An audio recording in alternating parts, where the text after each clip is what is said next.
এই সময়ে বেশিরভাগ প্রবাসীর প্রশ্ন হলো আমি দেশে গিয়ে আসতে পারবো কিনা, বিশেষ করে যাদের ইকামা এক্সপায়ার, ইকামা হয়নি কিংবা ইকামাতে এক্সিট আছে অথবা অবৈধ।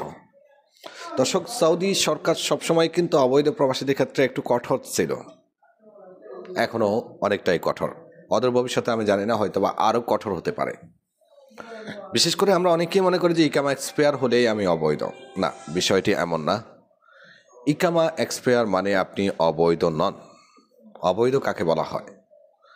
যারা কাজ থেকে পালিয়ে গেছে হুরুপ্রাপ্ত, যাদেরকে এক্সিট দিয়েছে, সময় মতো দেশে যায়নি, কিংবা যারা সৌদি আরবে বর্ডার দিয়ে এসেছে কোনো ভিসা নিয়ে, তাদেরকে বলা হয়।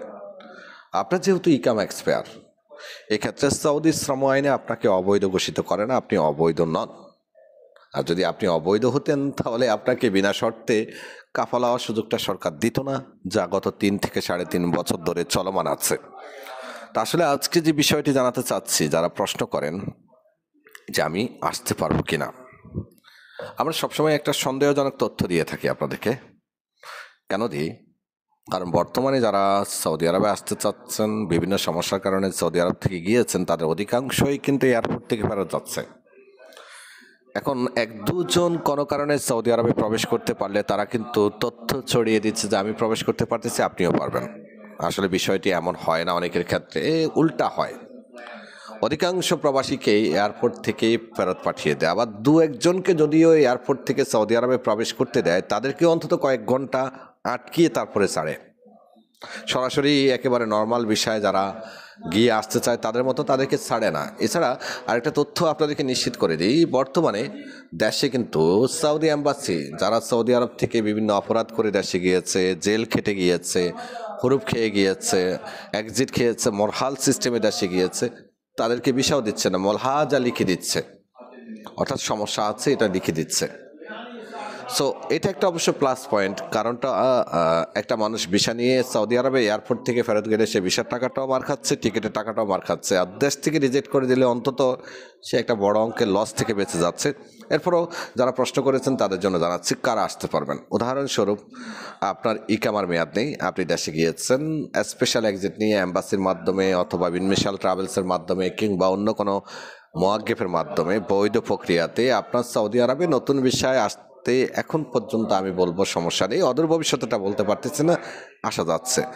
দ্বিতীয়ত, আপনি যদি এক্সিট প্রাপ্ত হয়ে থাকেন, এক্সিট খেয়েছেন, আপনি এই মুহূর্তে যদি মুক্তবালা আমেল সিস্টেমে, মুক্তবালা আমেলের যে জরিমানা আছে সেটা পে করে দেশে যান, তাহলে আপনি আসতে পারবেন। আর আপনি যদি এক্সিট খাওয়া লোক হন, শুধুমাত্র জাওয়াজাতে যে জরিমানা 1000 রিয়াল আছে, যেটাকে আমরা মোরহাল বা তারহিল, অনেকে আবার ওয়াফিদিন বলে থাকে, এই সিস্টেমে যান, তাহলে কিন্তু আসতে পারবেন না। এছাড়া উমরা বিষয়ে যারা ধরা খেয়ে দেশে গিয়েছেন অথবা যারা উমরাতে এখনও সৌদি আরবে আছেন, কাজ করতেছেন, আপনি সৌদি আরব থেকে দেশে গেলে আসতে পারবেন না। কারণ হলো আপনাকে মোখালেফ বলা হয়, আপনি সৌদি আরবের শ্রম আইন লঙ্ঘন করেছেন। ধরা খেয়ে যারা দেশে গিয়েছেন পুলিশের মাধ্যমে অথবা মুক্তবালা আমেল বিভিন্ন সময় যাদেরকে আটক করে দেশে পাঠিয়েছে শ্রম আইন লঙ্ঘনের অপরাধে, এই ধরনের লোকেরাও কিন্তু সৌদি আরবে নতুন বিষয়ে প্রবেশ করতে পারতেছে না। এখন হলো প্রশ্ন যে কতদিন, আসলে এটা কতদিন আমি নির্দিষ্ট বলতে পারতেছি না। কারণ যখন আমরা প্রিন্ট আউট তুলি সেখানে মানা উৎখল, মানা মানে নিষিদ্ধ, আর উৎখল মানে হলো প্রবেশ, অর্থাৎ প্রবেশ নিষিদ্ধ একটা লেখা চলে আসে।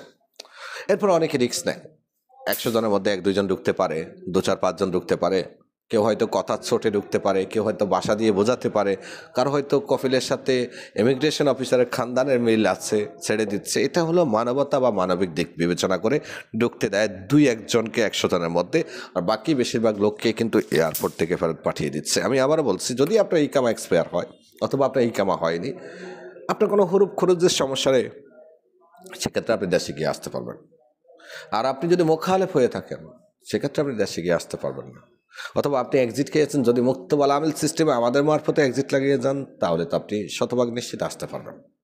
যারা আসছেন ইকামা এক্সপায়ার, দেশে যেতে চাচ্ছেন আবার আসতে চাচ্ছেন, ইকামার টাকা বেশি আসছে, যোগাযোগ করুন আমাদের সাথে, আমরা চেষ্টা করবো আপনাকে সঠিক ওয়েতে সঠিক নিয়মে দেশে পাঠানোর জন্য। অথবা আপনি চাইলে অ্যাম্বাসির মাধ্যমেও যেতে পারেন, খরচ লাগবে না, তবে সময়টা একটু বেশি লাগবে। বিনমিশাল ট্রাভেলসের যে কোনো একটা শাখায় যোগাযোগ করুন। দাম্মাম, রিয়াদ, মক্কা, জেদ্দা, যে কোনো একটা শাখায় নাম্বার স্ক্রিনে দেওয়া আছে, কল করুন আপনার যে কোনো তথ্যের জন্য, যে কোনো সেবার জন্য। চলে আসুন আমাদের ফিজিক্যালি যে কোনো অফিসে। আল্লাহ হাফেজ।